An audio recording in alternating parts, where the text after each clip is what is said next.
Vou destacar agora para você que o mercado de seguros em geral cresce quase 5% ao ano no Brasil. Já o seguro rural cresce mais. Entre 2018 e 2019 aumentou 15,2%. Mesmo assim, ainda é muito pouco. Apenas cerca de 12 milhões dos quase 63 milhões de hectares plantados no Brasil estão protegidos por algum tipo de seguro rural. E isso só ocorre com a ajuda do governo federal e de alguns estados e municípios, que pagam parte dos custos dessas apólices. Walter Puga Júnior conversou lá em São Paulo com Joaquim César Neto, da Comissão de Seguro Rural da Federação Nacional das Seguradoras, a FENSEG. Uma entrevista bacana que você que tem interesse nesse assunto, vale a pena ficar ligado. Seguro rural no Brasil cresce, mas não cresce como deveria. E esse é o assunto que nós vamos abordar agora com Joaquim Francisco Rodrigues César Neto, presidente da Comissão de Seguro Rural da Federação Nacional das Seguradoras. Joaquim, obrigado por ter vindo. Vamos falar sobre o crescimento do seguro rural no Brasil. Isso de fato ocorre, mas ocorre bem abaixo do que se esperava, não? O que acontece no mercado? Obrigado pelo convite da entrevista. Muito bom estar aqui. Milito nessa área já há 20 anos e o mercado de seguro rural tem crescido muito nesses 20 anos. Ele tem crescido mais por conta do advento dos subsídios governamentais. Da ajuda que o governo dá para o pagamento do seguro. Seja o seguro, a subvenção federal, sejam subvenções estaduais ou até municipais. O Brasil é uma pujança no agronegócio. Temos aí uma participação de cerca de 21% do PIB. As seguradoras estão de olho nesse mercado para atendê-lo e atendê-lo cada vez melhor. Mas o crescimento ainda não é aquele que o agricultor está acostumado com a alta tecnologia que ele implementa na sua agricultura. Qual a dificuldade para que nós tenhamos tanta área assegurada como outros países? O que impede esse crescimento? Nós temos apenas aí 5, 6 milhões de hectares cobertos, numa área plantada de 63 milhões de hectares. Por que nós não temos maior volume de seguro no campo? Essa área que você menciona é a área subvencionada pelo Ministério da Agricultura. O recurso ainda não foi suficiente para todas as demandas do mercado. Então, as seguradoras ainda vendem mais sem a subvenção também. Então, eu imagino que esse número seja o dobro, em vez de 6 milhões, uns 12 milhões. Teríamos 12 milhões de hectares cobertos. Ainda é pouco. Mas perto de 63 milhões é muito pouco. Nós temos ainda uma dificuldade por conta de estarmos num berço esplêndido aí, o Brasil, de contratação do seguro em todos os ramos. Isso a FENSEG tem estimulado e pela primeira vez aí, em alguns anos temos um crescimento de 2 dígitos. No seguro rural a gente tem um crescimento de 14% de janeiro a novembro do ano passado, um crescimento bastante forte. Os agricultores têm contratado mais o seguro. Eles, então, definem seu interesse na contratação do seguro e o governo também tem apoiado em buscar mais recursos para a subvenção. Oxalá a gente consiga R$1 bilhão para esse ano de subvenção, em 2020. Que é para pagar parte desse custo que o produtor tem com o seguro. Exatamente. E imaginamos, então, que esse crescimento aumente ainda mais. Mas o brasileiro tem uma cultura ruim quando falamos de seguro, né? O brasileiro não tem o costume de fazer seguro. Isso ocorre só com o agronegócio ou ocorre em outros setores também? Em outros setores também. No agronegócio, a gente tem um diferencial, que é o risco correlacionado. A gente está falando de eventos climáticos na maioria das vezes. Então, falta ou excesso de chuva, granizo, geada, ventos frios, ventos fortes, vendaval e assim vai. A maioria desses eventos climáticos, eles ocorrem regionalmente para todos os agricultores daquela região. Então eles se concentram. E isso acaba sendo ruim para aquele agricultor que está naquela região.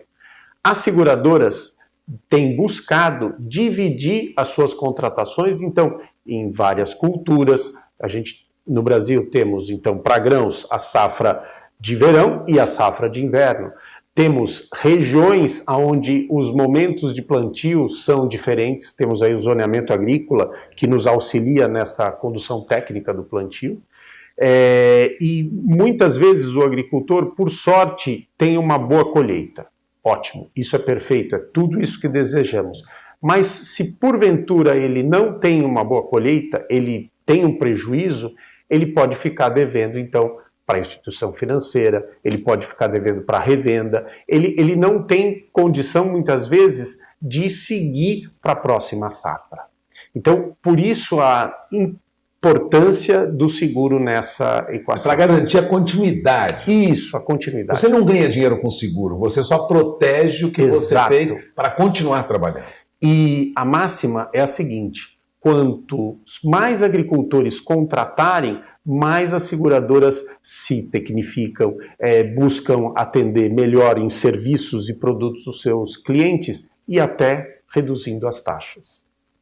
O que temos de dificuldade fora esse bloqueio cultural? Os produtores dizem que o seguro rural no Brasil é muito caro. É verdade?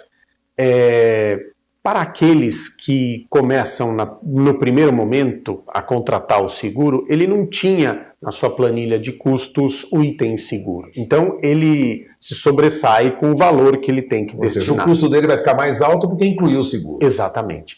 Com o passar do tempo, ele vê que uma indenização garante ele a continuidade e não tem custo maior do que sair da atividade.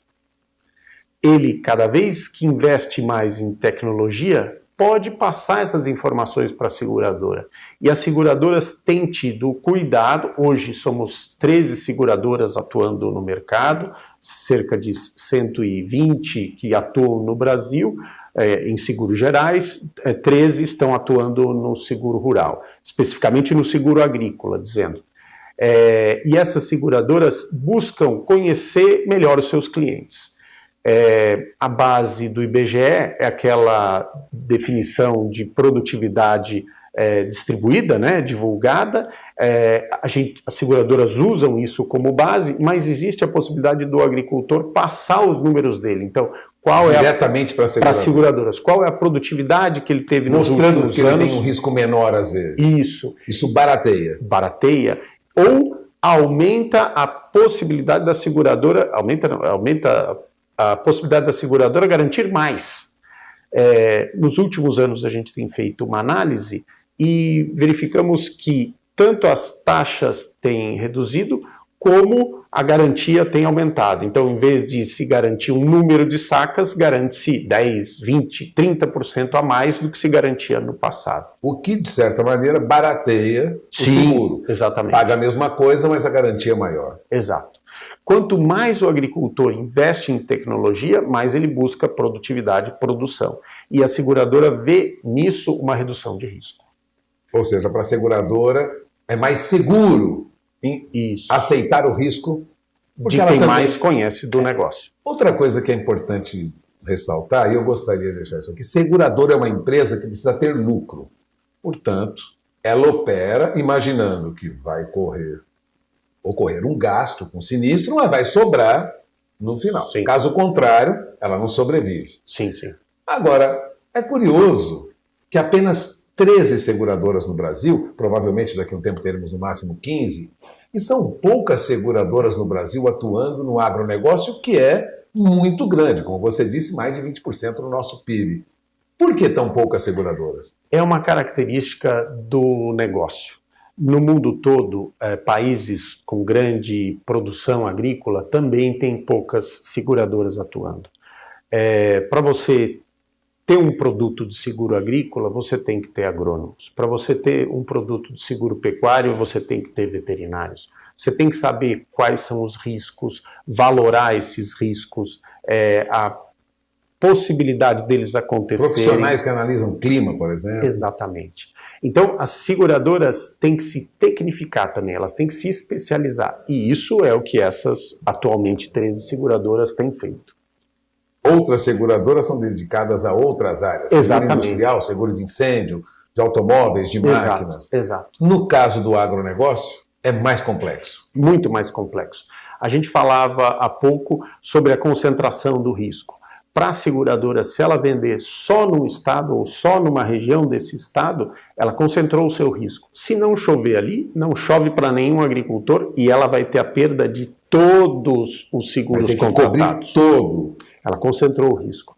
O Brasil tem uma condição de dispersão geográfica muito grande, temporal, ao longo do ano, das culturas, das safras, e climática também. Então, nós temos o sul do país, o centro-oeste, que são condições totalmente diferentes, climáticas diferentes. E produção diferente também, né? Também. Frutas variadas, grãos variados. Há cerca de 5 anos não tínhamos tanta entrada, por exemplo, nos estados do centro-oeste, que são os grandes produtores de grãos. Hoje esse cenário já tem mudado. Muitos agricultores do centro-oeste têm contratado o seguro, e não só os pequenos agricultores. O Brasil, a gente tem, vamos dizer, quando a gente fala de pequeno, médio e grande agricultor, uma diferença de estado também. No Paraná é um perfil de produtor, na Bahia é outro perfil de produtor. Então as áreas mudam muito. Um exemplo que eu recordo agora é a questão de frutas. O fruticultor de maçã, mesmo grande, se ele não contratar seguro, ele pode sair da atividade. Ele não tem condição... Com um evento climático mais grave, ele perde tudo. Na maçã, por exemplo, a característica maior é o granizo, de risco. E se o granizo acontecer generalizado na propriedade dele, e sendo que o granizo ele acontece pontualmente, mas se ele der generalizado, ele pode perder toda a produção. É fundamental que ele tenha seguro. É fundamental. Fruticultor é o mais vulnerável? Eu acho que o agricultor é o mais vulnerável. Oxalá nós consigamos chegar nos níveis de inverter, né? Não só 10% com o seguro, mas 10% sem seguro. Dessa forma, acredito que a agricultura vai ser mais forte ainda do que já é. Bom, falando de subsídio para seguro, ou seja, o agricultor está interessado, procura o seguro, pecuarista também pode fazer o seguro, existe o subsídio do governo. Agora, alguns estados contribuem também com o governo federal e diminuem o custo para o produtor. Mas são poucos os estados. São Paulo e Paraná subsidiam. Mais algum estado ajuda o produtor a ter seguro? Ainda não. No passado já houve contribuição também nesse sentido do Rio Grande do Sul e Santa Catarina. Vira e mexe Mato Grosso do Sul, Minas, Bahia já chegaram a pensar no assunto. É um tema que a gente precisa desenvolver, porque para cada estado fica mais importante a questão da produção agrícola. O governo federal pensa para todos os estados da federação, o que faz corretamente. Tem estimulado a contratação, por exemplo, no Nordeste, que a produção era importante, mas ainda não se contratava muito seguro.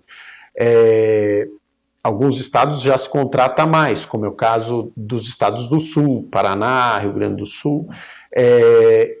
A importância do Estado deve ser levada na Secretaria de Agricultura, por conta da Federação de Agricultura do Estado, na sua Secretaria de Agricultura do Estado, e abrir uma frente de subvenção. Hoje só temos São Paulo e Paraná. Somente São Paulo e Paraná. Outros estados produtor têm ajuda do governo federal, mas não têm ajuda do governo estadual. Isso. No caso de São Paulo, ainda mais especificamente, para frutas, já temos 5 cidades que fazem a subvenção municipal. Ou seja, o produtor consegue uma parte do seguro pago pelo governo federal, uma outra parte pelo governo estadual. Exato. E uma terceira parte, uma contribuição ainda da prefeitura. O seguro é para a manutenção do agricultor na atividade, seja na questão social do campo, seja na questão comercial da atividade mesmo. É para manter o homem no campo, em pé, trabalhando. E ganhando dinheiro. Bom, você acaba de ouvir Joaquim Francisco César Neto, que é presidente da Comissão de Seguro Rural da Federação Nacional das Seguradoras. Algum esclarecimento para você que é do campo sobre como, né, está hoje o nosso seguro rural? Crescendo. Sim. E vai crescer em 2020. Sim. Quais Com estimativas da certeza federação? Imaginamos que pelo menos 20%. Bom, aí a perspectiva seguro rural avança no país com a ajuda também do subsídio dos governos e agora algumas prefeituras também contribuindo. Passamos o recado, Joaquim? Sim, passamos o recado.